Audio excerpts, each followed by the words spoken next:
Hello, everyone, and welcome to Jamiea, aka Miea's podcast, a place where we learn, grow, and heal together. In our last episode, we explored the power of reactions. Today, we're shifting our focus to pride. We will be learning about how pride can create unnecessary pain and suffering in our life. This conversation is a crucial step in understanding how to break free and continue moving forward on our healing journey.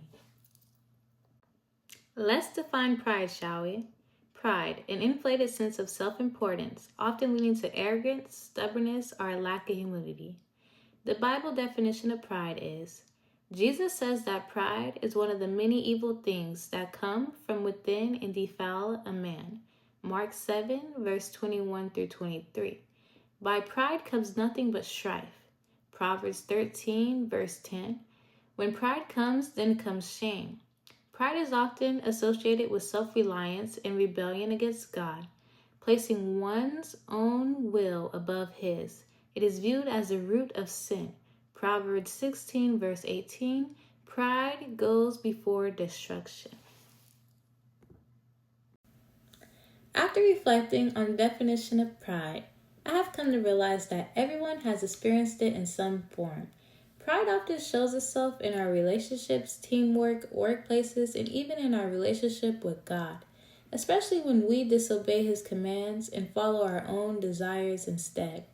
Pride is a destructive force. It creates inner turmoil and disrupts daily life, leading to arguments, fights, jealousy, toxic environments, and much more. Here are some examples of pride in action. Refusing help or advice due to feeling superior. Insisting that your way is better than the instructions you were given. Believing you are better or more deserving than someone else. Prioritizing your own needs at the expense of others' safety or well-being. Refusing to admit when you are wrong or withholding an apology. Holding on to anger and refusing to forgive. Stirring up conflict even when you're in the wrong. Pride can take many forms, but I would like to share my personal example of how I have struggled with pride in my own life. When I was a freshman in high school, I let my pride get the best of me. My mom, who has 5 children, told my brother and me that since the rest of our siblings were grown and out of the house, she was going to focus on us. I was excited about the time we would spend together and the plans that we made. But one day I came home and found out my older sister had moved back in. I was upset because I knew from experience that when my older siblings are around, I don't get as much attention from my mom. I complained to her, saying it wasn't fair. My mom apologized and explained that my sister needed her help, but I still let my pride take over. I started avoiding home as much as possible, and when I was there, I picked fights with my sister. I hoped that my mom would side with me and ask my sister to leave the house, but instead I just got in trouble. Looking back, I see that my pride made me very selfish. I wanted my mom's attention all to myself, but God helped me understand that family is about helping each other when someone is in need, even if it feels inconvenient or unfair. That situation taught me to put others before myself, and to embrace compassion over selfishness. Exodus chapter 10, verse 3 through 20. So Moses and Aaron went to Pharaoh and said to him, "This is what the Lord, the God of the Hebrews, says. How long will you refuse to humble yourself before me? Let my people go so that they may worship me. If you refuse to let them go, I will bring locusts into your country tomorrow. They will cover the face of the ground so that it cannot be seen. They will devour what little you have left after the hail, including every tree that is growing in your fields. They will fill your houses and those of all your officials and all the Egyptians, something neither your parents nor your ancestors have ever seen from the day they settled in this land till now." Then Moses turned and left Pharaoh. Pharaoh's officials said to him, "How long will this man be a snare to us? Let the people go so that they may worship the Lord their God. Do you not yet realize that Egypt is ruined? Then Moses and Aaron were brought back to Pharaoh. "Go worship the Lord your God," he said. "But tell me, who will be going?" Moses answered, "We will go with our young and our old, with our sons and our daughters, and with our flocks and herds, because we are to celebrate a festival to the Lord." Pharaoh said, "The Lord be with you if I let you go along with your women and children.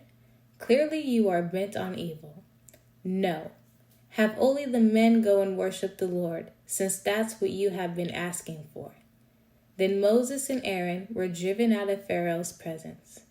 And the Lord said to Moses, "Stretch out your hand over Egypt so that locusts swarm over the land and devour everything growing in the fields, everything left by the hail."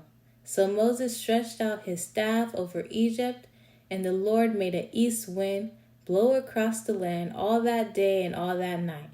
By morning the wind had brought the locusts. They invaded all Egypt and settled down in every area of the country in great numbers. Never before had there been such a plague of locusts, nor will there ever be again. They covered all the ground until it was black. They devoured all that was left after the hail, everything growing in the fields and the fruit of the trees.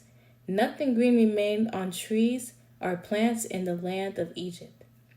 Pharaoh quickly summoned Moses and Aaron and said, "I have sinned against the Lord your God and against you.